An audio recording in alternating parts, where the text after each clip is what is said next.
So, welcome. Okay. 欢迎. I grew up in Asia. Okay. So I Where? South Korea and in Hong Kong. Okay. So I moved to, my dad worked for JP Morgan.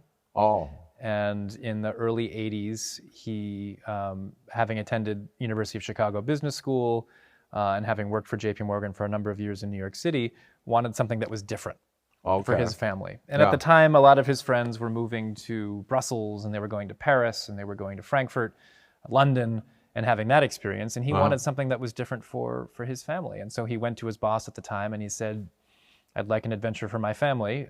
Is there any place in Asia that you can think of, for me, a position for me over there? And they said, yeah, absolutely. Let's send you over to Singapore with your wife, my mom, and see what you think. And so they went to Singapore, and they were staying in their hotel, having had an amazing trip. And the night before they left, they got a phone call saying, can you fly to Korea tomorrow? And they said, well, no, we have to go back and I was 6 at the time. We have to go make sure our son's okay. So they said, okay, we'll go back to New York, get your son, and we'll send you to Korea. So we went to Korea a couple days later and moved there about a month later. And so I had 4 years in Korea and then 2 years in Hong Kong. And for me, it was, the most... When was your first time to get into China? In 1988. 1988. Oh, we took a trip from we took a trip from Hong Kong to Beijing, Xi'an, and Guilin, and took the train overnight and did this incredible trip. So that was my first.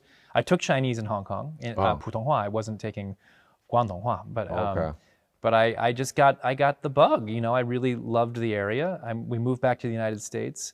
I started taking Chinese in high school. I went to Cornell. I was an Asian studies major, but I was a musician, probably more so than a student, for better or for worse, at Cornell. And I knew that China would always be in my life, and I knew that music would always be. You, in some way, study music, right? Oh, yeah, I'm a singer. I'm a classical singer. Yeah. Oh, in the school? Yes. Oh, okay. Right. Yeah. So, I ended up working for the San Francisco Conservatory when I moved out to San Francisco around 2001, and I started to use my Chinese in ways that I had never before. I was made director of admissions for the San Francisco Conservatory of Music and started to create relationships with China, with some of the conservatories here.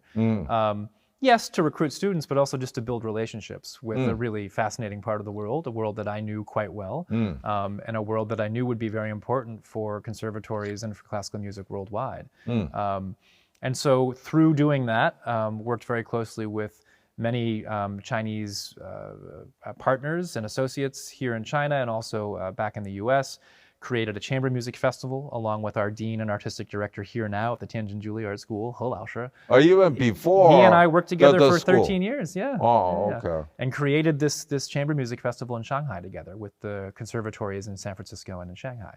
And then got a call from a search firm in New York and said, have you heard about the Tianjin Juilliard School? Of course, I'd been hearing about it, but didn't know where they were in the process. And they asked if I would be interested in applying for the CEO position. I said yes, of course. It was kind of a dream come true. After everything I've done in my life, it was always kind of like, how could this not be? So it's been an incredible experience, and I couldn't be prouder of what we've done.